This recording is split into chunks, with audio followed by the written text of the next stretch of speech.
Hari Om and welcome to all the divine Atmajotis to today's Bhagavadgita satsang. Let us continue our contemplation of questions based on chapter 2, Sankhya Yoga, talks by sriprabhuji. Right now we are on question number 10. How do you relate to these different problems that Arjuna was facing? Attachment, forgetfulness about the duty, confusion, delusion, and intense grief. Yes, Krishna ji. Yeah. So, how do you relate to different problems Arjuna is facing? So, my interpretation is first is attachment, that is Raga. So, attachment is it is attached to the body, and first of all, attachment to the body and the mind, and then through that we are getting attached to multiple materialistic and human beings. So, how do I interpret to myself, and what is the different understanding before Gita is I was identified myself with the body and the mind, mostly with that, and I was more dependent on logical things and also to the persons. But and what was the side effect or consequence of that was like I was in a anxiety and some lot of unknown fears I had. What this could happen, lot of permutation and combination situations arise in my mind, and that leads to anxiety. What if this could happen? I was already having multiple scenarios even before the situation occur. Yeah, that was the attachment after Gita. Like I would say I'm implementing or in almost more than 50 to 60%. Now I'm able to I'm not uh, thinking of multiple things, and also I'm not predicting the future. So I myself like this is a situation how I can perform my duty without the lot of expectation or without expecting what this or that person will think, what this kind of situation happen. That's about attachment. Forgetfulness about duty. So I would say this line up with that attachment. I was wrongly identified, and I would be most of the ended up doing. I don't know what is good karma or bad karma, but logically, I was doing a good karma. But in after, I mean, getting into Gita sessions, so I was. I think I had a expectations of each situation, so it would keep on creating multiple karmas. So I didn't really think of mostly acted with logical. That's how I see. So there I forgot who I am, and then focusing on the situation, and then how logically we can do this and that and all. And this confusion rises only if you are ignorant. We are the true Brahman, and that's leads to a lot of confusion and a lot of permutation and combination of thinkings coming up. What this person will do, what this circumstance occurs, what should I do? Delusion again. Um, it also occurs due to the ignorance, truly we who we are, and not knowing oneself, and not prioritized in understanding first who we are, then focusing on the outer materialist life. The grief again, this also occurs. It's majorly because of materialistic life and wrongly understood understanding of oneself and depending on others mostly. And if the way the situation didn't occur what I expected, that would lead to a lot of grief. Yeah, so that's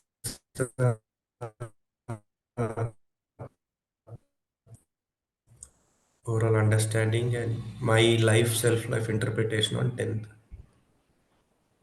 Thank you very much, Krishna ji. Padma Amma.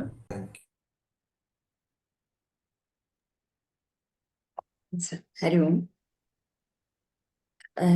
ಇಲ್ಲಿ ಹೇಗೆ ನಾವು ಸಮಸ್ಯೆಗಳು ಅಂತಂದ್ರೆ ಹೇಗೆ ಇದು ಭವರೋಗವಾಗಿ ಪರಿಣಮಿಸುತ್ತೆ. ನಾವು ಜಗತ್ತಿನಲ್ಲಿ ವ್ಯವಹಾರ ಮಾಡುವಾಗ ನನ್ನ ನಿಜ ಸ್ವರೂಪ ನನಗೆ ಗೊತ್ತಿಲ್ಲ. ನಾನು ಪ್ರಪಂಚದಲ್ಲಿ ಬಂದಿದ್ದೀನಿ, ಆದ್ರಿಂದ ಈ ಪ್ರಪಂಚವನ್ನ ನಾನು ಎದುರಿಸ್ಬೇಕು, ಇಲ್ಲಿ ವ್ಯವಹರಿಸ್ಬೇಕು.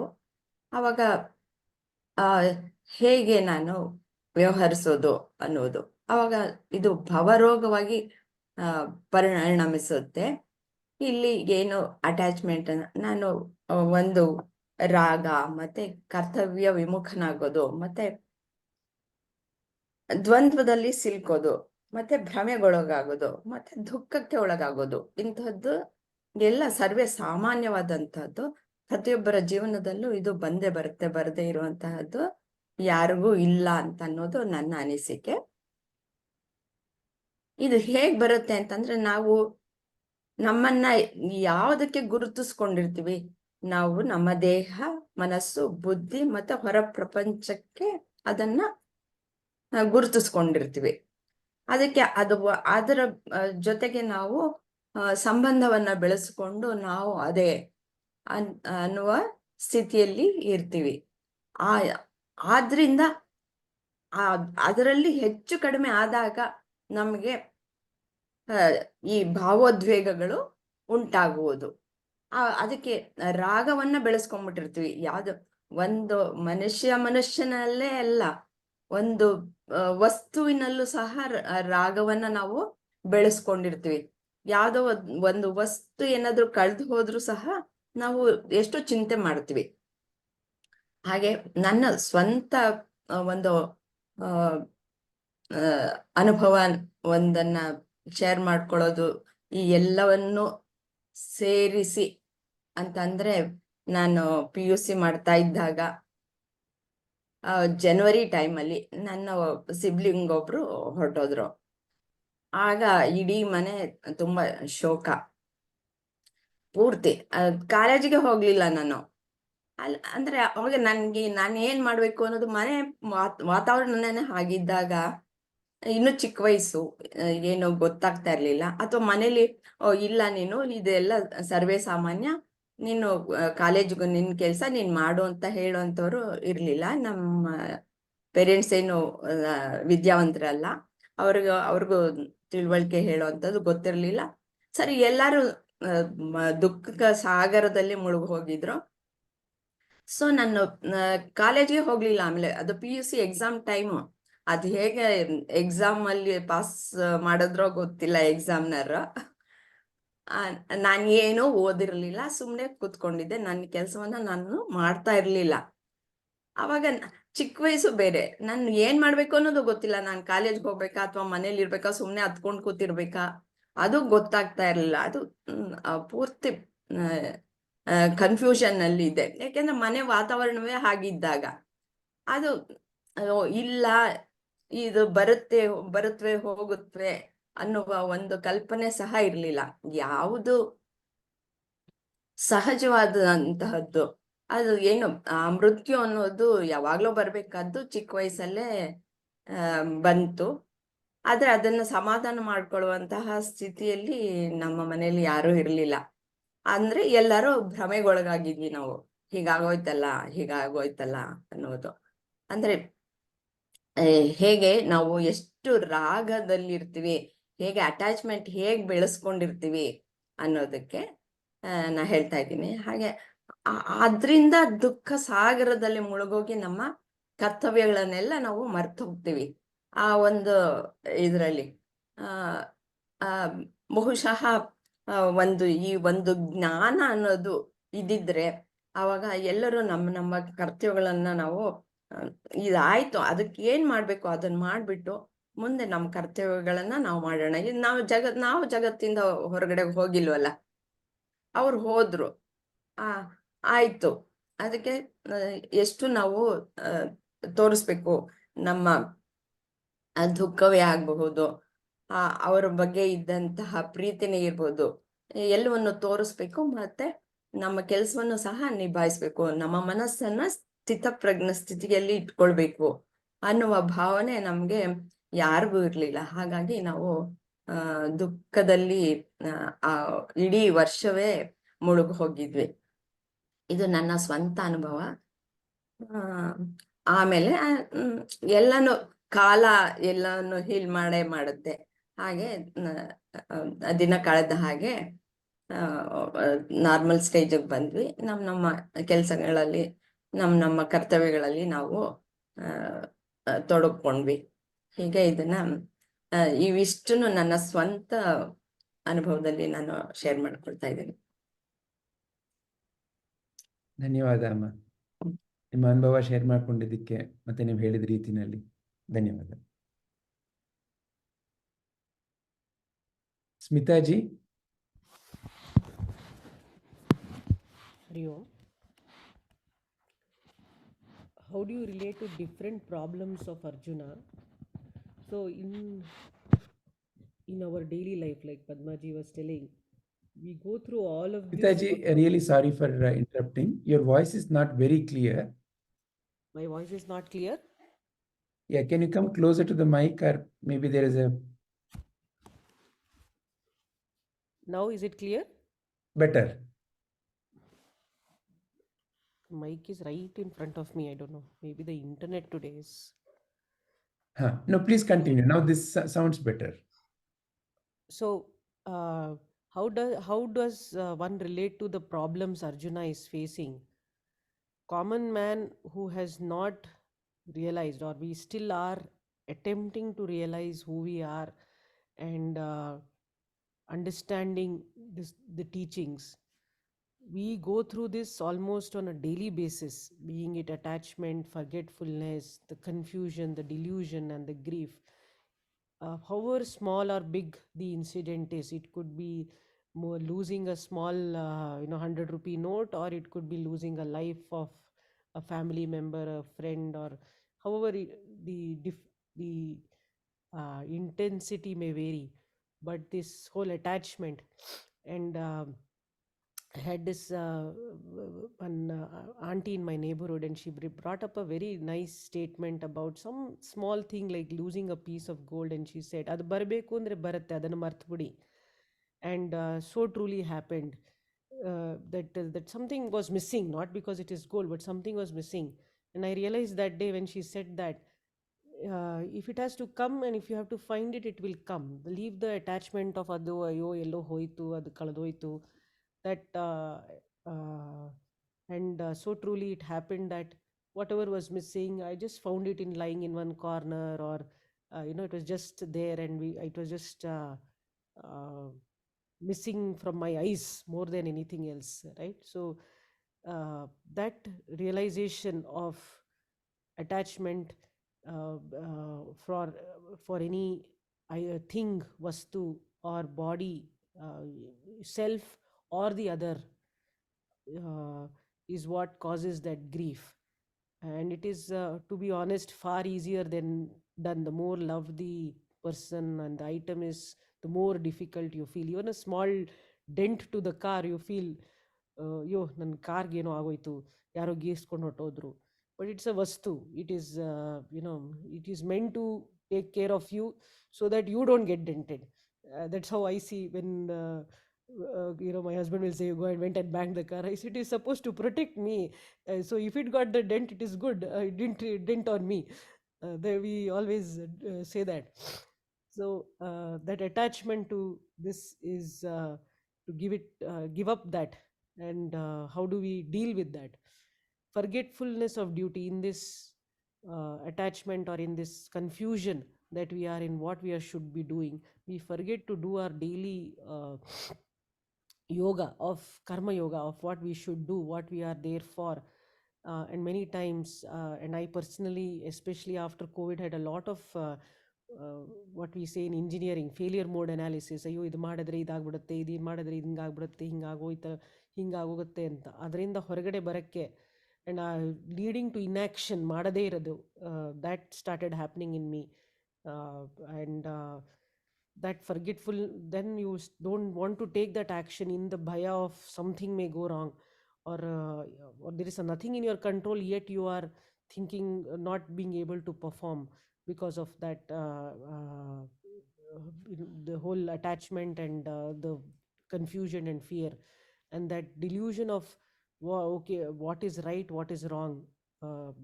starts happening and leading to intense grief, that ಹಿಂಗೆಲ್ಲ ಆಗೋಗುತ್ತೆ ಅಥವಾ you are doing the wrong thing, if I do something this may cause some another impact, so you start having chain reaction thoughts. So those kind of problems definitely I faced a lot, and slowly came out of it after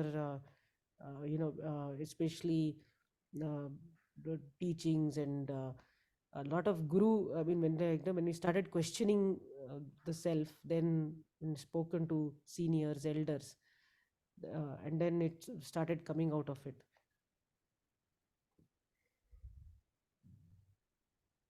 That's how I understood the problems and how we relate to it. Very nice. Thank you very much, Smitaji. See, let's take an example of a tree with fruits. When you see a tree with fruits, you will see lots of fruits. But what is that is leading to the fruits to come out? There must be something that is not visible on which the tree is standing. You call as the root. And what is leading to that root itself to appear, or the tree to appear out of the ground? There must be some seed. So like that, in life, when there is a effect, there is a cause. What is the effect is what you are seeing here. Attachment, forgetfulness about duty, confusion, delusion, intense grief. These are all the effects, fruits. But what is the seed that has led to this tree to take root and also to now become a big tree and to yield all these fruits? What is that seed? The fundamental seed, or the fundamental reason, or the fundamental cause of this tree of grief, or it is also called with different names. The tree of life. The tree of life is supposed to be the tree of elixir, or the tree of intense joy, Shubhakara. This tree of life is the outpouring of love of the Divine Mother. But the same tree appears like a tree of grief, Bhavaroga, Dukkakara. Ayyo, why this?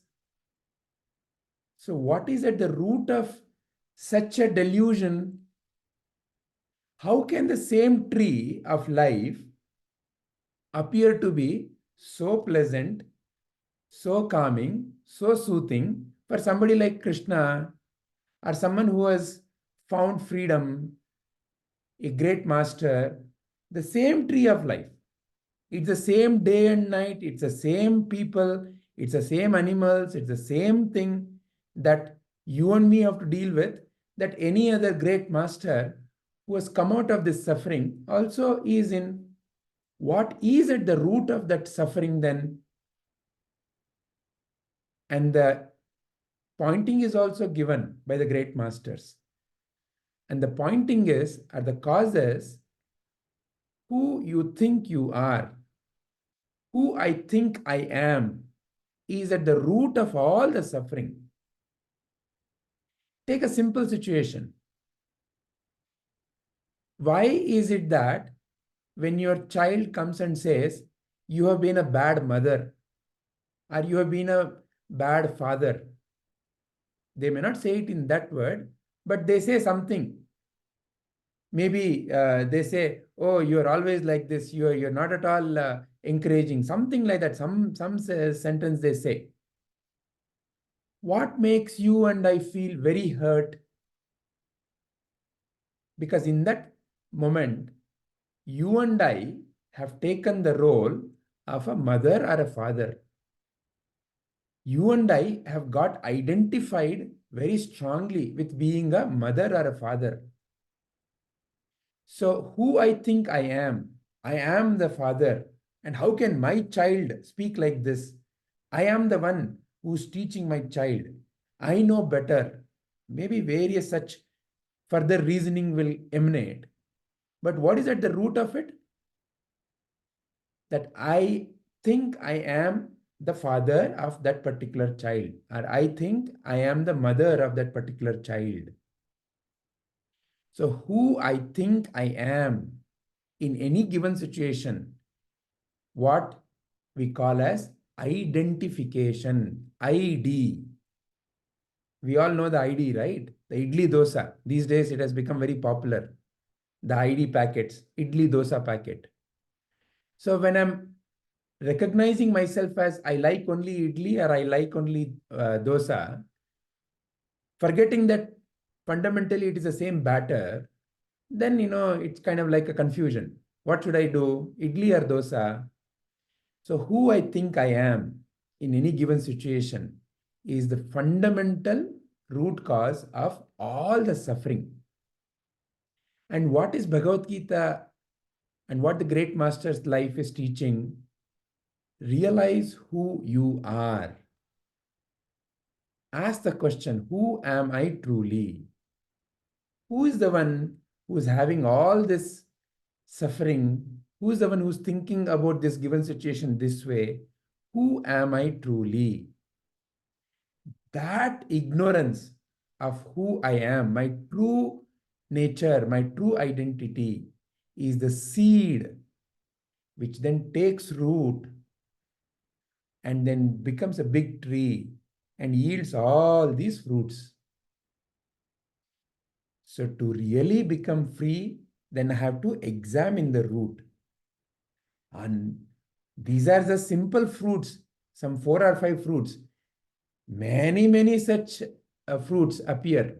Jealousy, anger, worry, anxiety, depression, you name it. You name any problem in life. You take any problem in life. Every problem is in the same tree. And every problem is in the same tree whose roots are because of that seed.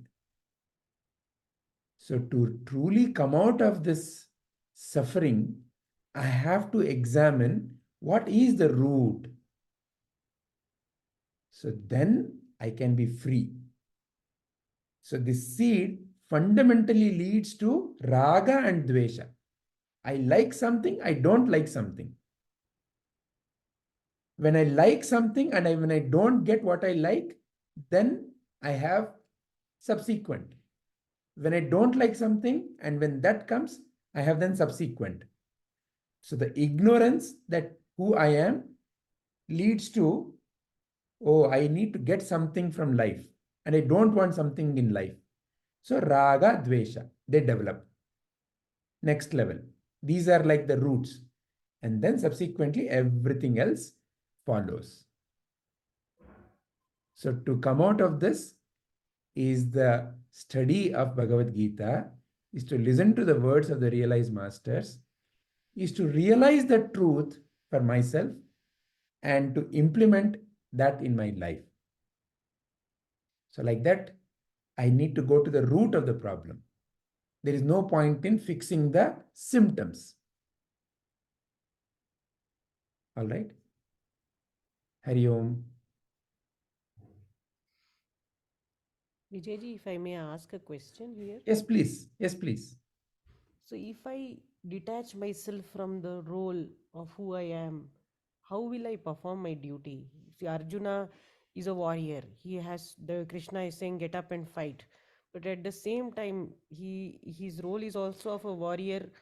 Like you gave me the example of the mother. If I uh, say that this is not me, then how do I perform that role, or how do I perform that duty? Then I will shrink away from the duty by not identifying against it. Excellent. So let's understand this detachment clearly. See the role that you are playing. Now imagine for a moment, forget the home stage. Imagine, you are on in the college or in your workplace, and they are organizing a drama, and you are playing a role in that drama. Let's say in that drama, you have to play a beggar. Now, How will you play a beggar's role? Will you dress up rich? Will you speak well? No. You will be torn clothes, shabby looking. Your voice will be Ayo, Rama, Kodi, Tande, Tai. You will do it to make sure that your audience believes that you are a excellent beggar. How excellent? They may even want to give you the best actor role, the best actor title, right? But do you think you are a beggar? No, you know you are playing a role. You know you are playing a role, and you are giving your 100%. You'll probably study all kinds of beggars, and you'll see what kind of a mannerism I should adopt, how I should sit, how I should wear the dress, how I should talk. Every little detail you will study. You will become an excellent beggar.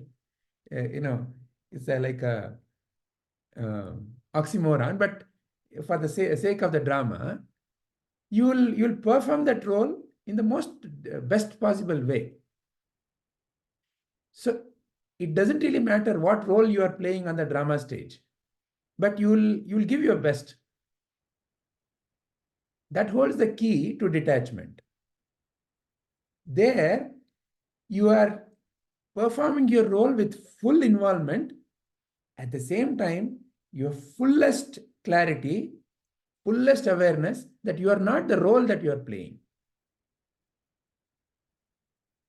So therefore, in life, for you and me, when we are playing any role, how do I know that I'm playing the role well? Right now, there is no way for me to know. At this given point of time, what is that role? Say, mother. What is that I really have to do? I have to ensure that I'm giving a certain environment where this child can develop fully and blossom. So like that, I have to identify what is the best way I have to play that role. Does it mean that my way of playing the role will be applauded by every audience? In this case, let's say my children. Maybe not. They may think you are a very bad mother. They may think you are a okay mother. They may think you are the best possible mother. It doesn't, there is no way that you can really play to be a best mother. The only opportunity or the only way in which you and I can play the role is what is the best I can offer to that other, whoever is in that particular, let's say, stage with me. Oh, I'm playing the role of a mother. So what is the best I can offer? So the more I think of offering in a given role, what is the best I can offer as a boss? What is the best I can offer as a wife? What is the best I can offer as a fellow traveler on the road? So the more I focus my energy on what I can offer, which is useful for whoever else is there, then naturally, will they like it or not? They may even come and say, the way you are driving is not good. It's for my own good. Then I can see how to correct. So playing the role is the key to be detached. It doesn't mean you don't care. You care. That's why you are looking at how to offer. But in that detached or in that role-playing approach, you are caring, but you yourself are not getting affected. Does that bring clarity, Smitaji? Yes, Vijayji. Is there anything else that you would like to say on that, or anybody else wants to share anything on that?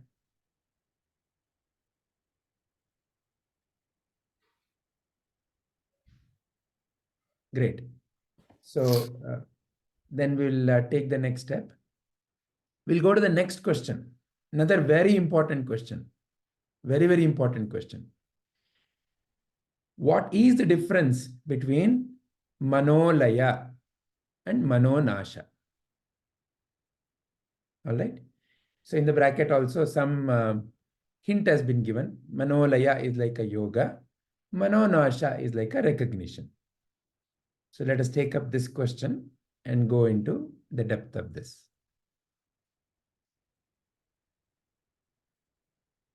Savitri ಅಮ್ಮ, ನೀವು ಹೇಳಲಿಕ್ಕೆ ಇಷ್ಟಪಡ್ತೀರಾ?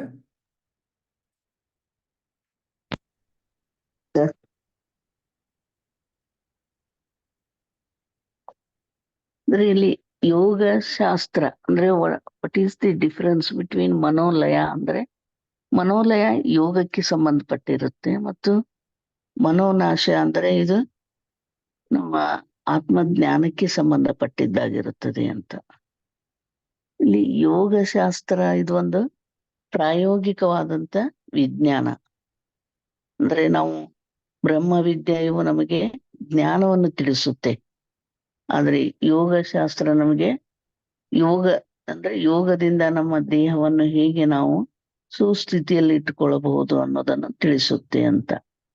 ಅಂದ್ರೆ ಯೋಗಶಾಸ್ತ್ರದಲ್ಲಿ ಅದನ್ನು ನಾವು ಪ್ರಾಯೋಗಿಕವಾಗಿ ಅಳವಡಿಸಿಕೊಳ್ಳುತ್ತೇವೆ ಮತ್ತು ಅದನ್ನು ಅನುಭವಿಸುತ್ತೇವೆ.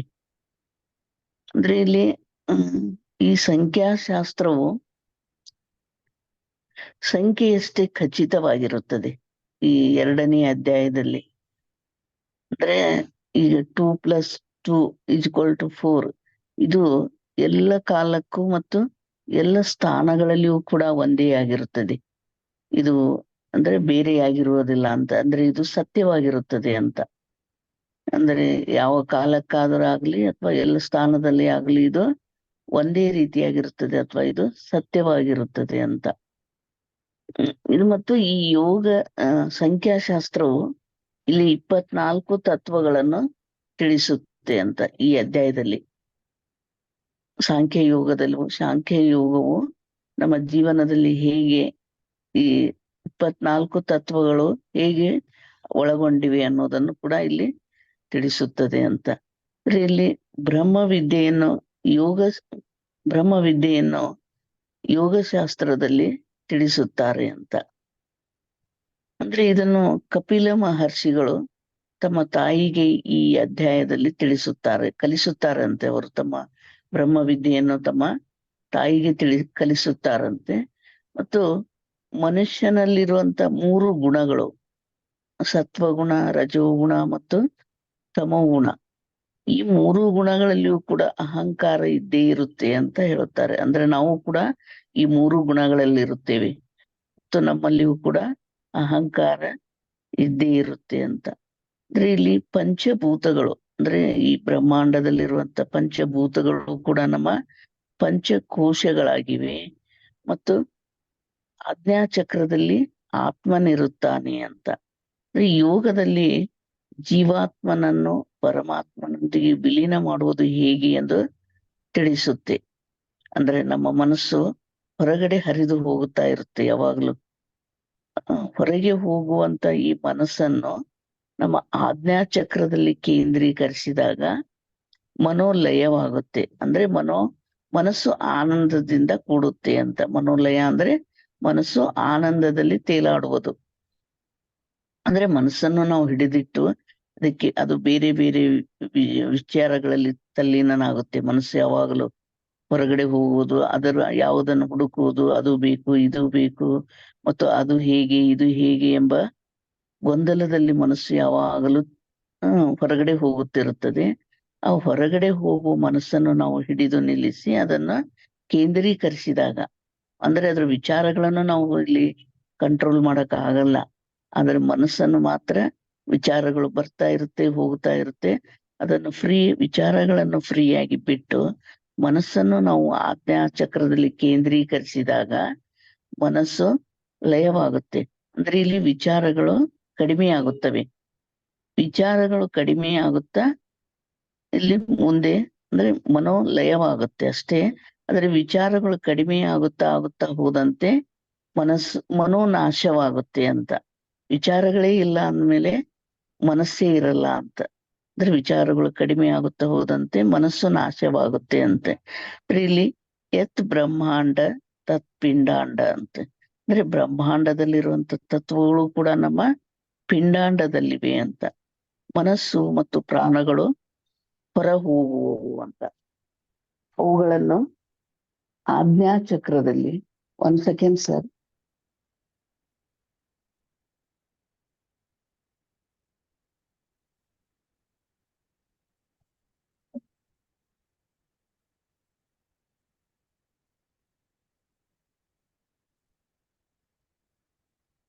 ಅಂದ್ರೆ ಇಲ್ಲಿ ಮನಸ್ಸಿನಲ್ಲಿರುವಂತ ಈ ನಮ್ಮ ಬ್ರಹ್ಮಾಂಡದಲ್ಲಿರುವಂತ ಎಲ್ಲ ತತ್ವಗಳು ಕೂಡ ನಮ್ಮ ಪಿಂಡಾಂಡದಲ್ಲಿವೆ ಅಂತ ಹೇಳ್ತಾರೆ. ಅಂದ್ರೆ ಮನಸ್ಸು ಮತ್ತು ಪ್ರಾಣಗಳು ಹೊರ ಹೋಗುವವು. ಅವುಗಳನ್ನು ಆಜ್ಞಾಚಕ್ರದಲ್ಲಿ ನಾವು ತಾತ್ಪೂರ್ತಿಕವಾಗಿ ಅಂದ್ರೆ ಟೆಂಪ್ರರಿ ಒಂದಾಗುವುದರಿಂದ ಮನೋಲಯವಾಗುತ್ತೆ. ಆಗ ನಮ್ಮ ವಾಸನೆಗಳು ಕಡಿಮೆಯಾಗುತ್ತವೆ ಅಥವಾ ನಮ್ಮ ವಿಚಾರಗಳು ಕಡಿಮೆಯಾಗುತ್ತವೆ ಅಂತ. ಅಂದ್ರೆ ಮನೋಲಯವಾಗುವುದು ಯೋಗದಿಂದ, ಮನೋನಾಶವಾಗುವುದು ನಾನು ಯಾರು ಎಂದು ತಿಳಿದುಕೊಂಡಾಗ. ಮನೋಲಯವಾಗುವುದು ಆಜ್ಞಾಚಕ್ರದಲ್ಲಿ, ಅಂದ್ರೆ ಮನಸ್ಸನ್ನು ಕೇಂದ್ರೀಕರಿಸಿದಾಗ ಮತ್ತು ಏಕಾಗ್ರತೆಯಲ್ಲಿದ್ದಾಗ. ಆದರೆ ಅಲ್ಲಿ ನಿಜವಾದ ನಾನು ಯಾರು ಎಂಬುದನ್ನು ನಾವು ತಿಳಿದುಕೊಂಡಿರೋದಿಲ್ಲ ಮನೋಲಯವಾದಾಗ. ಅಂದರೆ ಅದು ತಾತ್ಕಾಲಿಕವಾದ ಶಾಂತತೆ ಇರುತ್ತದೆ ಅಲ್ಲಿ. ಆದರೆ ಮನೋನಾಶದಿಂದ ನಿಜವಾದ ನಾನು ಯಾರು ಎಂದು ತಿಳಿದಾಗ ನಾವು ಚೈತನ್ಯದೊಂದಿಗೆ ಒಂದಾಗುತ್ತೇವೆ. ಅದೇ ತತ್ವಂ ಅಸಿ, ಅಂದ್ರೆ ನೀನು ಕೂಡ ಬ್ರಹ್ಮನೇ, ನೀನು ಬೇರೆ ಅಲ್ಲ, ಬ್ರಹ್ಮ ಬೇರೆ ಅಲ್ಲ ಅಂತೆ. ನೀನು ಅದೇ ಆಗಿರುವೆ ಅಥವಾ ಚೈತನ್ಯವೇ ನೀನು ಎಂದು ನಾವು ತಿಳಿದಾಗ ಅಲ್ಲಿ ಮನೋನಾಶವಾಗುತ್ತೆ ಅಂತ. ಹೀಗೆ ನಿಜವಾದ ಶಾಂತಿ ದೊರಕುವುದು ಮನೋನಾಶದಿಂದ. ಆದರೆ ಮನೋಲಯದಿಂದ ಟೆಂಪ್ರರಿ ನಮಗೆ ಶಾಂತಿ ಸಿಗುತ್ತೆ. ಮನೋನಾಶದಿಂದ ಶಾಶ್ವತವಾದ ಶಾಂತಿ ದೊರಕುತ್ತದೆ. ಇದು ಮನೋನಾಶ ಮತ್ತು ಮನೋಲಯ ಇವುಗಳ ನಡುವೆ ಇರುವಂತ ವ್ಯತ್ಯಾಸ. ಅಂದ್ರೆ ಇಲ್ಲಿ ಮನೋನಾಶವಾದಾಗ ವಿಚಾರವೇ ಇರುವುದಿಲ್ಲ ಅಂದಾಗ ಇಲ್ಲಿ ಮನಸ್ಸೇ ಇರುವುದಿಲ್ಲ ಅಂತ. ಮನಸ್ಸಿದ್ರೆ ಮಾತ್ರ ಅಲ್ಲಿ ವಿಚಾರ. ನಮ್ಮ ಮನಸ್ಸೇ ಇಲ್ಲದಿದ್ದಾಗ, ಅಂದ್ರೆ ಇಲ್ಲಿ ವಿಚಾರವೇ ಇಲ್ಲದಿದ್ದಾಗ ಸಂಪೂರ್ಣವಾದ ಅಥವಾ ಶಾಶ್ವತವಾದ ಶಾಂತಿ ದೊರಕುತ್ತದೆ. ಇದೇ ನಾನು ಹೇಳೋದು ಸರ್. ಧನ್ಯವಾದ ಅಮ್ಮ. ಮಿಕ್ಕಿದವ್ರ ವಿಚಾರ ಕೇಳೋಣ. ಅದರಲ್ಲಿ ಇನ್ನ ಒಂದು ಅಂಶವನ್ನ ಸ್ವಲ್ಪ ವಿಶದ ಮಾಡಬೇಕು. ಅದನ್ನ ಮಿಕ್ಕಿದವ್ರ ವಿಚಾರ ಕೇಳ್ತಾ ನೋಡೋಣ ಹೇಗ್ ಬರುತ್ತೆ ಅಂತ. ಯಾಕಂದ್ರೆ ವಿಚಾರಗಳೇ ಇಲ್ಲ ಅಂತಂದ್ರೆ ಹಾಗಾದ್ರೆ ಜೀವನದಲ್ಲಿ ಹೇಗ್ ಬದುಕೋದು?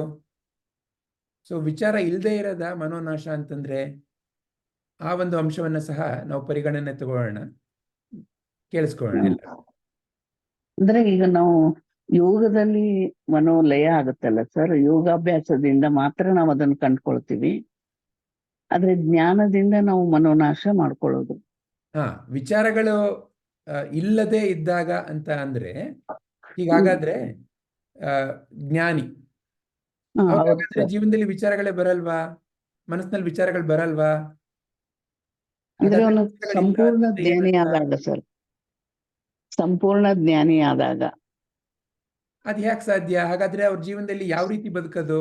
ಅವ್ರಿಗೂನು ಕಾರ್ ಡ್ರೈವಿಂಗ್ ಮಾಡ್ಬೇಕಾಗತ್ತೆ, ಅವ್ರಿಗೂನು ವಿಚಾರ ಇರುತ್ತೆ ಸರ್, ಸಂಪೂರ್ತಿಯಾಗಿ ಹೋಗಲ್ಲ, ವಿಚಾರಗಳು ಕಡಿಮೆ ಆಗತ್ತೆ. ಹಾಗಂತಂದ್ರೆ ಅದಕ್ಕೂನು ಲೈಕ್ನು ಏನ್ ವ್ಯತ್ಯಾಸ? ಹಾಗಾದ್ರೆ ಅಲ್ಲೂನು ವಿಚಾರಗಳು ಅಂದ್ರೆ ಮನಸ್ಸು ಅವರ ಹಿಡಿತದಲ್ಲಿರುತ್ತೆ ಸರ್ ಅವಾಗ ಪೂರ್ತಿಯಾಗಿ. ಅದೇ ಆ ವ್ಯತ್ಯಾಸವನ್ನ ಇನ್ನು ಸ್ವಲ್ಪ ನಾವು ಸರಿಯಾಗಿ ಅರ್ಥಕೊಳ್ಬೇಕು. ನಾಶ ಅಂತಂದ್ರೆ ಏನು? ನಾಶ ಅಂತಂದ್ರೆ ನಿಲ್ಲದು ಅಂತನ? ಏನ್ ನಾಶ ಅಂತಂದ್ರೆ? ಮನೋನಾಶ ಅಂತಂದ್ರೆ ಇಲ್ಲಿ ವಿಚಾರಗಳು ಕಡಿಮೆ ಆಗೋದು ಸರ್. ಅಂದ್ರೆ ಬೇರೆ ಬೇರೆ ವಿಷಯಗಳು, ಈಗ ನಾವು ಜನಸಾಮಾನ್ಯರಲ್ಲಿ ಹೇಗೆ ವಿಚಾರಗಳು ಇರ್ತವೆ, ಆ ವಿಚಾರ ಅಲ್ಲಿ ಅಂದ್ರೆ ನಾವು ಬರೀ ಹೊರಗಿನದ್ರ ಬಗ್ಗೆ ವಿಚಾರ ಮಾಡ್ತಿರ್ತೀವಿ ಅಥವಾ ಮನಸ್ಸು ಅಲ್ಲಿ ಇಲ್ಲಿ ಓಡಾಡುತ್ತಿರುತ್ತೆ. ಅದರಲ್ಲಿ ವಿಚಾರಗಳ ಬಗ್ಗೆ ಅವರಲ್ಲಿ ಅವುಗಳನ್ನು ಕಂಟ್ರೋಲ್ ಮಾಡುವಂತ ಶಕ್ತಿ ಇರುತ್ತೆ ಸರ್ ಅವರಲ್ಲಿ. ಮನಸ್ಸು ಅವರ ಹಿಡಿತದಲ್ಲಿ ನೀವು ಹೇಳಿದ ಉತ್ತರದಲ್ಲೇ ಒಂದು ಸೂಚನೆ ಸಹ ನೀವು ಕೊಟ್ರಿ. ಈಗ ಏನಂದ್ರೆ ನಾನು ಯಾರು ಅಂತ ಅರ್ಥಕೊಂಡಾಗ ವಿಚಾರಗಳು ಬರ್ತಾ ಇದ್ರು ನೀವು ವಿಚಾರಗಳ ಜೊತೆಗೆ ನಿಮ್ಮನ್ನ ನೀವು ಇದು ನನ್ನ ವಿಚಾರ, ಇದು ನನಗೆ ಏನೋ ಕಷ್ಟ ಕೊಡುತ್ತೆ ಅನ್ನೋ ನನಗೆ ನಾನು ನನ್ನದು ಅನ್ನೋ ಒಂದು ಭಾವನೆ ಇರುತ್ತಲ್ಲ, ಅದು ನಾಶವಾಗಿರುತ್ತಷ್ಟೇನೆ. ಅಂದ್ರೆ ನಿಜವಾದ ನಾನು ಯಾರು ಎಂದು ನಾವು ಅರಿತುಕೊಂಡಾಗ ಅಲ್ಲಿ ಬೇರೆ ವಿಚಾರಕ್ಕೆ ಅವಕಾಶ ಬರಲ್ಲ ಸರ್. ಬೇರೆ ವಿಚಾರ ಅಂದ್ರೆ ಬರುತ್ತೆ ಅಮ್ಮ, ಈಗ ಬರುತ್ತೆ, ಜೀವನ ಆದ್ರೆ ವಿಚಾರಗಳು ಬರ್ತಾ ಇರುತ್ತೆ. ಅಂದ್ರೆ ಈಗ ನಾವು ಜನಸಾಮಾನ್ಯರಿಗೆ ಹೇಗೆ 108 ವಿಚಾರಗಳು ಪುನಃ ಪುನಃ ಬರ್ತಾ ಇರ್ತವೆ, ಆ ವಿಚಾರಗಳು ಅವರಲ್ಲಿ ಬರುವುದಿಲ್ಲ. ಅಂದ್ರೆ ಸತ್ಯವಾದದ್ದನ್ನು ಅವ್ರು ತಿಳಿದುಕೊಂಡು ಬಿಟ್ಟಿರ್ತಾರೆ, ಯಾವುದು ಸತ್ಯ ಯಾವುದು ಮಿಥ್ಯ ಅನ್ನೋದನ್ನ. ಅದೇ ಈ ಒಂದು ಸುಳಿವನ್ನ ಸ್ವಲ್ಪ ಆಲೋಚನೆ ಮಾಡಿ ಮಿಕ್ಕಿದವ್ರದ್ದು ಕೇಳ್ಕೊಳ್ಳೋಣ. Okay sir. ಕೃಷ್ಣಾಜಿ, ತಮಗೇನನ್ಸುತ್ತೆ? What is your understanding? There was a difference between Mano Laya yoga and Mano Nasha. My understanding and interpretation interpretation is Mano Laya is first is Atmajnana, understanding we are not this body and mind, and we are the Brahman. And there will be lot of impressions in our brain prior to this Gita knowledge. So we would have impression. For example, if a person, as an example I'm giving, if a person is wearing dirty clothes, and if he is not too much uh, good looking, we might think, or something is not dirty, if something is like dirty, we would have a definition saying he's not good, he or she is not good, they might do some unethical things to others, and like that. And similarly goes on, a lot of impressions are formed in the brain by wrong understanding through the body and mind. Okay, so to unlearn or correction of this impression through the oneness, that is, you are not this body, but you came for a purpose. So let's unlearn this is not the way you have to look in. You are the union. Yoga means union, right? So you are that oneness consciousness. That's how I'm seeing as a Mano Laya. Mano Nasha is, once we understand that, the next step or the next scenario is, we have ones who has completely become oneness, and is no longer attached with body and mind, but he or she has to still survive with that body and mind, knowing that these are temporaries. If I act upon based on by only mind and the body reactions, I would create lot of karma. And if I apply my knowledge of Atma Darshan, that is Brahman, I'm the Brahman, then act without as an yajna, and all the time, and being in a permanent peace, whatever the outer situation be, even the body, health, happy, sorrow, whatever it can be, which is applied and sensed or experienced through mind and body senses, he or she is able to clearly differentiate, and is not affected with any of the outer situation, and he or she is able to perform with the oneness in the consciousness all the time after this jnana. That's how I'm seeing the Mano Nasha as. So we recognize that we are not this body and mind, and we also act upon and experience upon through this the outer materialistic life. That's my interpretation. Very nice, Krishna. Thank you. Thank you very much. Shilpa Kalaji? So is it okay if I tell my explanation in the next session? I'm not prepared in this question. Sure, Shilpa Kalaji. Thank you, sir. Padma Amma? Sir, Hari Om. ಮನಸ್ಸು, ಮನೋಲಯ ಮತ್ತೆ ಮನೋನಾಶ. ಮನಸ್ಸು ಅಂತಂದ್ರೆ ವಿಚಾರಗಳು. ಆ ವಿಚಾರಗಳ ಹೇಗೆ ಇರುತ್ತವೆ, ಅವು ಹೇಗೆ ಚೈತನ್ಯವನ್ನ ಪಡೆದುಕೊಳ್ಳುತ್ತೆ ಅಂತಂದ್ರೆ, ಸಾಕ್ಷಿಯಿಂದ ಚೈತನ್ಯವನ್ನ ಪಡೆದುಕೊಂಡು ಆ ವಿಚಾರಗಳು ಮನಸ್ಸಿನಲ್ಲಿ ಉಂಟಾಗತ್ವೆ. ಅವುಗಳು ಹೊರ ಪ್ರಪಂಚದೊಡನೆ ವ್ಯವಹಾರವನ್ನ ನಡೆಸುತ್ತಾ ಇರುತ್ತೆ. ಹೊರಗಿನ ಪ್ರಪಂಚದಿಂದ ಸಂವೇದನೆಗಳು ಬರೋದ್ರಿಂದ ಈ ಮನಸ್ಸಿನಲ್ಲಿ ಏರಿಳಿತಗಳು ಎಲ್ಲವೂ ಉಂಟಾಗ್ತಾ ಇರುತ್ತೆ. ಅದನ್ನ ಸ್ಥಗಿತಗೊಳಿಸ್ಬೇಕಾದ್ರೆ, ಮನಸ್ಸನ್ನ ಸಮಾಧಾನವಾಗಿ ಇಟ್ಕೊಳ್ಬೇಕಾದ್ರೆ ಈ ಆಧ್ಯಾತ್ಮದ ವಿಚಾರಗಳು ಬಹಳ ಸಹಾಯಕವಾಗಿರುತ್ತೆ. ಈ ಆಧ್ಯಾತ್ಮ ವಿಚಾರ ಅಂದ್ರೆ ಆತ್ಮನ ವಿಚಾರವಾಗಿ ತಿಳುವಳಿಕೆಯನ್ನ ಕೊಡುವಂತಹದ್ದು ಹಲವಾರು ಮಾರ್ಗಗಳು. ಭಕ್ತಿ ಯೋಗ, ಮತ್ತೆ ಕರ್ಮಯೋಗ, ಕ್ರಿಯಾಯೋಗ, ಹೀಗೆ ಹಲವಾರು, ಮತ್ತೆ ಜ್ಞಾನ ಯೋಗ. ಹೀಗೆ ಈ ಭಕ್ತಿ ಯೋಗ ಮತ್ತೆ ಕ್ರಿಯಾಯೋಗ ಮತ್ತೆ ಕರ್ಮಯೋಗದಲ್ಲಿ ತೊಡಗಿದಾಗ ಅದನ್ನು ಎಲ್ಲ ಯೋಗವಾಗಿ, ಅಂದ್ರೆ ನಾನು ಬೇರೆ ಪರಮಾತ್ಮ ಬೇರೆ ಅನ್ನೋದು ಇಲ್ಲಿ ದ್ವಂದ್ವ ಇರುತ್ತೆ. ಯೋಗ ಅನ್ನುವ ಶಬ್ದ ಬಂದ ತಕ್ಷಣ ಅಲ್ಲಿ ದ್ವಂದ್ವ ಇರುತ್ತೆ. ನಾನು ಪರಮಾತ್ಮ ಒಂದೇ ಆಗೋ ಕಡೆಗೆ ನಾನು ಸಾಗುತ್ತಾ ಇರ್ತೀನಿ. ಆಗ ಇದರಲ್ಲಿ ಏನು ಆ ಮಾರ್ಗಗಳಲ್ಲಿ ಏನು ಸೂಚಿಸಲಾಗಿರುತ್ತೋ ಆ ಎಲ್ಲ ಹಂತಗಳನ್ನು ತಲುಪ್ತಾ ಹೋದಾಗ ಮನಸ್ಸು ತಿಳಿಯಾಗ್ತಾ ಹೋಗುತ್ತೆ. ಯಾವಾಗ ಮನಸ್ಸು ತಿಳಿಯಾಗ್ತಾ ಹೋಗುತ್ತೋ ಅಲ್ಲಿ ಈ ಆತ್ಮನ ಪ್ರತಿಫಲನ ಏನಿರುತ್ತೆ, ಆ ಒಂದು ಚಿದಾಭಾಸ ಅದು ಬೆಳಗ್ತಾ ಇರುತ್ತೆ. ಅದಕ್ಕೆ ಹೆಚ್ಚಿನ ಶಕ್ತಿ ಬರ್ತಾ ಇರುತ್ತೆ. ಆಗ ಮನಸ್ಸು ಸಮಾಧಾನಗೊಳ್ಳುತ್ತೆ. ಅದು ಹೆಚ್ಚು ಕಡಿಮೆ ತನ್ನ ನಿಜ ಸ್ಥಿತಿಯನ್ನ ತಲುಪುತ್ತೆ.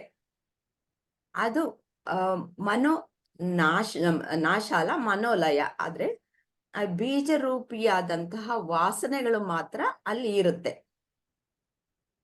ಯಾವಾಗ ಗುರುಗಳು ಪ್ರವೇಶದಿಂದ ನನಗೆ ಸರಿಯಾದ ಜ್ಞಾನ ಬಂದು, ನೀನು ಈ ಮನಸ್ಸು ಬುದ್ಧಿ ಮತ್ತೆ ದೇಹ ಅಲ್ಲ, ನೀನು ನಿಜವಾದ ಸಾಕ್ಷಿ, ನಾನು ಅನ್ನುವುದು ಸಾಕ್ಷಿ, ನಿನ್ನ ಸ್ಥಾನ ಅದು, ನೀನು ಅಲ್ಲಿ ನಿಂತು ನೋಡು ಅನ್ನುವ ಜ್ಞಾನ ಬಂದು ಅಲ್ಲಿ ಆ ಸಾಕ್ಷಿಯ ಸ್ಥಾನ, ಈ ಅಹಂ ಏನ್ ಮಾಡಿರುತ್ತೆ, ಸಾಕ್ಷಿಯನ್ನ ನಾನು ಅನ್ನುವ ಸ್ಥಾನ, ಸಾಕ್ಷಿಯ ಸ್ಥಾನವನ್ನ ಕಿತ್ಕೊಂಡ್ಬಿಟ್ಟಿರುತ್ತೆ. ಇವಾಗ ಈ ಎಲ್ಲ ಯೋಗಗಳಿಂದ ಅದು ಸ್ಥಗಿತಗೊಂಡಿರುತ್ತೆ, ಅದರ ಕಾರ್ಯಚಟುವಟಿಕೆ ಕಮ್ಮಿ ಆಗತ್ತೆ. ಆದ್ರಿಂದ ಈ ಚಿದಾಭಾಸದಲ್ಲಿ ಚೈತನ್ಯದ ಬೆಳಕು ಪ್ರಕಾಶಿತವಾಗಿರುತ್ತೆ. ಆ ಜ್ಞಾನ ಬಂದಾಗ ಗುರುಗಳ ಮುಖೇನ ನಿಜವಾಗೂ ನೀನು ಸಾಕ್ಷಿ, ನೀನು ಯಾವಾಗ್ಲೂ ಇರುವಂತಹವನು, ನೀನು ಈ ಯಾವ ಬದಲಾವಣೆಗಳಿಗೂ ಒಳಗಾಗದಂತಹ ವ್ಯಕ್ತಿತ್ವ, ನಿನ್ನ ಸ್ವರೂಪ ಏನು, ಸಚ್ಚಿದಾನಂದ ಸ್ವರೂಪ, ಅದು ನೀನು ಅಂತಂದಾಗ ಅಲ್ಲಿ ಸ್ಥಿರವಾಗಿ ನಿಲ್ಲುವಂತಹ ಸ್ಥಿತಿ ಬಂದಾಗ ಅಲ್ಲಿ ಮನೋ ನಾಶವಾಗುತ್ತೆ. ಅಲ್ಲಿ ಯಾವ ಒಂದು ಬೀಜರೂಪಿ ವಾಸನೆಗಳು ಇರಲ್ಲ. ಈ ಮನಸ್ಸಿನಲ್ಲಿ ಹಾಗಾದ್ರೆ ವಿಚಾರಗಳು ಬರಲ್ವಾ ಅಂತಂದ್ರೆ ಬರುತ್ತೆ. ಆದ್ರೆ ಯಾವುದಕ್ಕೆ ಬರುತ್ತೆ, ಈ ಜೀವಿಗೆ, ಈ ಮನಸ್ಸಿಗೆ ಬರುತ್ತೆ. ಆದ್ರೆ ಆ ಮನಸ್ಸು ನಾನಲ್ಲ ಆಗೋಗಿರ್ತೀನಲ್ಲ, ಆದ್ರಿಂದ ಆ ವಿಚಾರಗಳು ಬರುತ್ತವೆ ಹೋಗುತ್ತವೆ. ಅದು ಏನಿದ್ರು ಒಂದು ಸಿನಿಮಾದಲ್ಲಿ ಬಂದು ಹೋಗುವ ರೀತಿಯಲ್ಲಿ ನಾನು ಪರಿಗಣಿಸ್ತಾ ಇರ್ತೀನಿ. ಇಷ್ಟು ನನ್ನ ತಿಳುವಳಿಕೆ. ಚೆನ್ನಾಗಿ ಹೇಳಿದ್ರಿ ಅಮ್ಮ, ಧನ್ಯವಾದ. ಸ್ಮಿತಾಜಿ, would you like to share? Sir, sorry to interrupt. It is 7:30. Should we continue next week or? Yeah, so we have Smitaji, you and me for now. Depends on everybody's comfort. Should we stop here or should we continue? In your opinion? Smitaji, your views, please. We can continue because there are three of us. Is that okay for the others? Shilpaji, Padmaji, Savitri Amma, Krishnaji? Yeah, sir. Yeah. Yes, sir. All right. Thank you. Padmaji, for you also, is it okay? Yes, sir. I All was right. just. No, thank you for prompting. Yes, Smitaji. So my understanding of Mano Laya and Mano Nasha is, one is temporary, the other is permanent. Now in this, it is like a journey. We are there are in your yoga is the action that we are performing in this journey. At that moment, we are performing the role with 100% clarity, but the thoughts seep in, the forgetfulness comes in, confusion comes in. Then you try to come back to that state. So this is, you are practicing yoga, you are learning to do the detachment, learning to detach yourself. So you are in and out of it. So the when you are doing that action, but then all these thoughts do seep in, you have not yet reached that destination, or not yet reached that uh, point where Mano Nasha, the not that there is a destruction of thoughts. Then if there is no being, if there is no destruction of thought, but there is a control of the mind, control of our sense organs, control of all the vasanas, the ahamkara, and that is that ability to understand and withstand all the pain, or all the uh, wrongdoings, ability to face the reality. So that state, when we are in, then we are in Mano Nasha. You are the mind is not wavered by all of these by the different incidents that are happening, and that state is more permanent in nature. You are doing what you are doing, you are in the flow, but you are in that balanced state. When you're trying to achieve it, you're still in the laya state, where you're trying to achieve the balance. You come in and out of it, you do your karma, but you also um, lose some time. Then again you try to practice every day and do that. When you are in a balanced state, then it is a flow, and then you are reached the samadhi, or you are attained nice, the destination that you want to be. That's how I understood this concept. Very nice. Excellent. Thank you, Smitaji. Padmaji?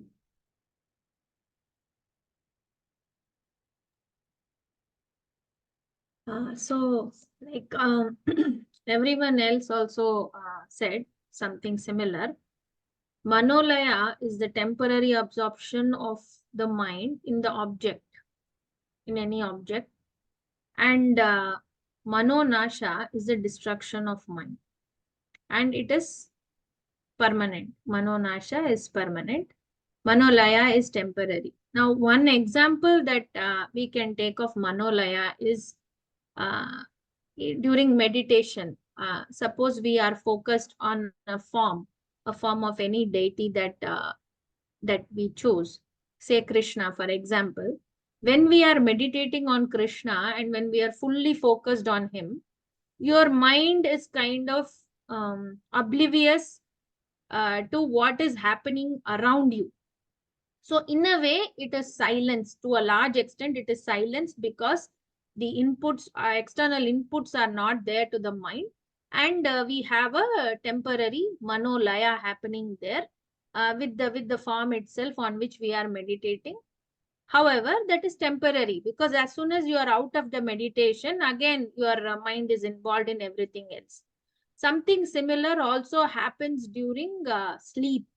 When we are in a deep sleep, I think usually the next day we feel very, very energized, and we feel that there were no thoughts. We cannot recollect anything of what happened during that time.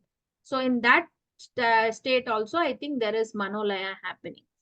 Again, that is also temporary, because the moment you wake up the next day, your mind starts getting involved in everything else. Now, what is Mano Nasha? Nasha is destruction, but destruction of what will lead to Mano Nasha? Destruction of desires, destruction of ahankara, or destruction of vasanas, and destruction of this raga, dvesha that we have towards everything that we come in contact with. So, Mano Nasha is actually the destruction of all this. not the destruction of the mind itself, but of these things which constitute a part of the mind. So how you can do that? When, of course, Mano Laya and Mano Nasha, again, both are important also. It is not that Mano Laya is irrelevant because it is temporary. With constant Shravana, Manana and Nididhyasa is where this Mano Laya is happening. And when the Mano Laya is happening, the mind is silent for a little while. But when we practice it again and again, the impressions that we have collected over many lifetimes starts to fade, and hence the purification of the mind starts. When the purification of the mind starts, there will be, eventually it will lead to a Mano Nasha, because the mind is always associating happiness with objects. So it is always going behind the objects. When the subject and object become one, that is when the Mano Laya is happening. So when in that moment of meditation or in the deep sleep, we forget there is no difference between the subject and object. The mind is not active enough to tell you that or point out that to you. However, when Mano Nasha is happening, what is happening is Jnana is coming. When Jnana comes, you know that, okay, I have to recognize, I am already that. I recognize it because the mind is not involved in many other things. It has become silent. So there is not much of Raga, Dvesha. When ego is put down, obviously what is there comes forth. So that is my interpretation, Mano Laya. Excellent, Padmaji. Thank you very much. Thank you. So would like to just give one simple example. When we think of, let's say, cleaning our garden, and let's say there is Parthenium. And if I keep cutting the Parthenium on the surface, it will once again pop up. So therefore, what is that I do? I have to, you all know, I have to uproot it. I have to remove it from the root. Then only it will not grow again. So Mano Laya is temporary absorption, like already all of you have said, is a temporary absorption. Absorption of what? Absorption of something called as a mind. What is mind? Nobody has seen the mind, but it is something where you have thinking and various kinds of looking into the future, going into the past, memory, all these, some area which nobody can point and say, this is mind. But you all know it exists by its functioning. So temporary absorption of that. Why is that important? The temporary absorption helps you to be in freedom, in something called as a peace, which is what you and I are constantly seeking. Peace, happiness, all the pursuits of our life is for this elusive thing called as peace and happiness. If you look at it, what is that anybody wants through whatever we are doing? Peace and happiness. So the Mano Laya is a temporary experience of that peace and happiness. Why temporary? You can take any example. It can be meditation, or it can be your, maybe, when you're playing with your child, you are able to keep your mind away from all the tensions of maybe your office work, or maybe some fighting that is going on between you and one of your relative, or something else like that. So during that time, you've experienced a sense of peace and happiness, right? That's what all the alcoholic drunkards say. My life is so stressful. When I have a couple of rounds, I feel relaxed. So they find a temporary relaxation. So they go and drink that alcohol. So like that, Mano Laya is like a alcohol drinking. Temporarily you're out of your misery. But has it removed your misery? No. The misery is still there in the form of the fundamental ignorance.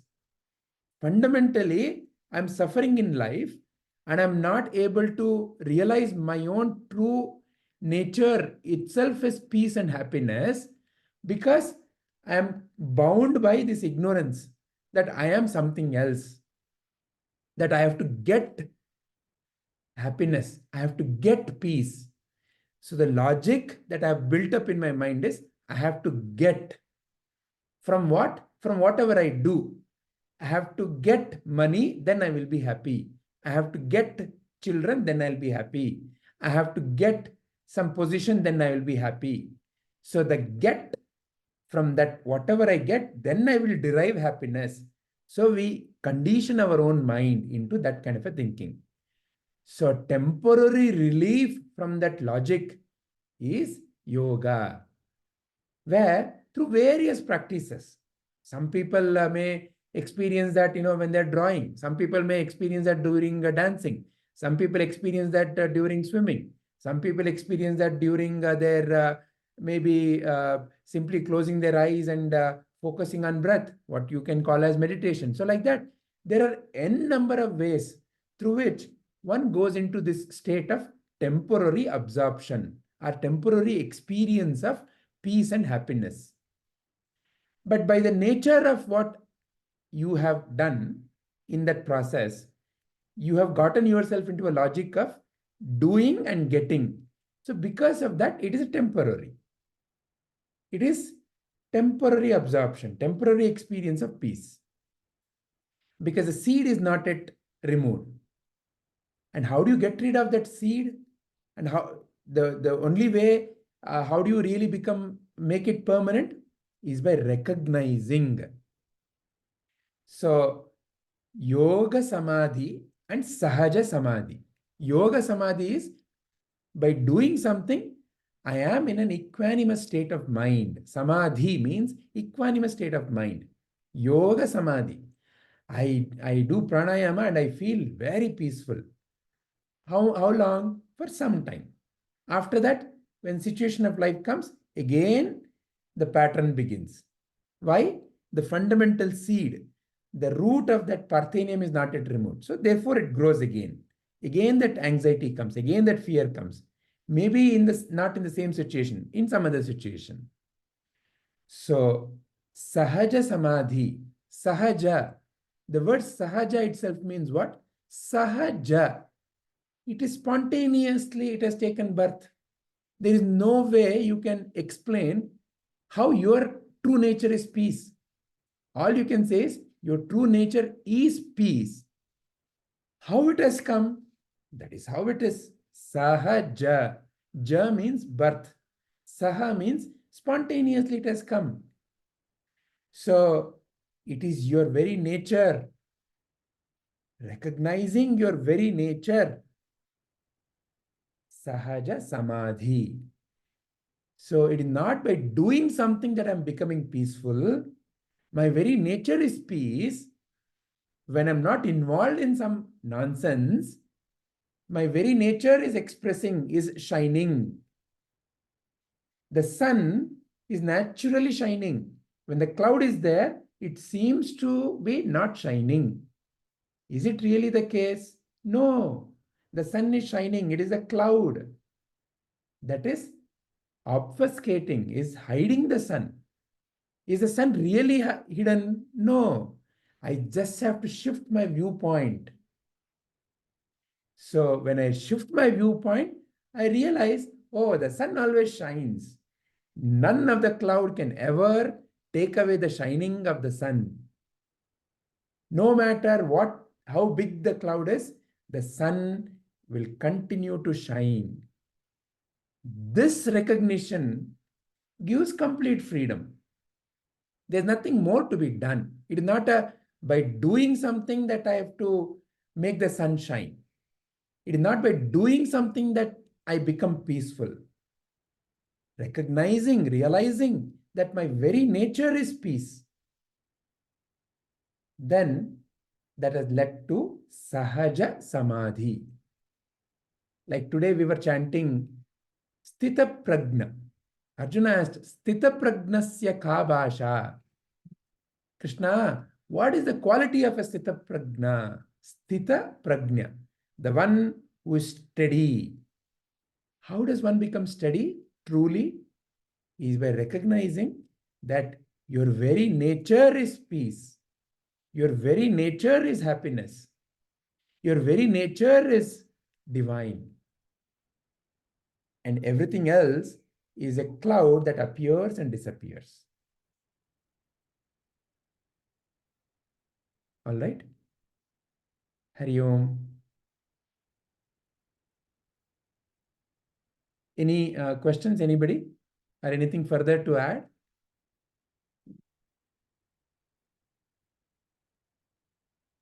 Good. If there are none, ನೀವು ಹೇಳಿದ್ರಲ್ಲ ಇದು party name example ಅದರಿಂದ ಅರ್ಥ ಆಯ್ತು sir. Wonderful ಅಮ್ಮ. Thank you ಧನ್ಯವಾದ. Sir. ಧನ್ಯವಾದ. Let us end our contemplation for today. Hari Om.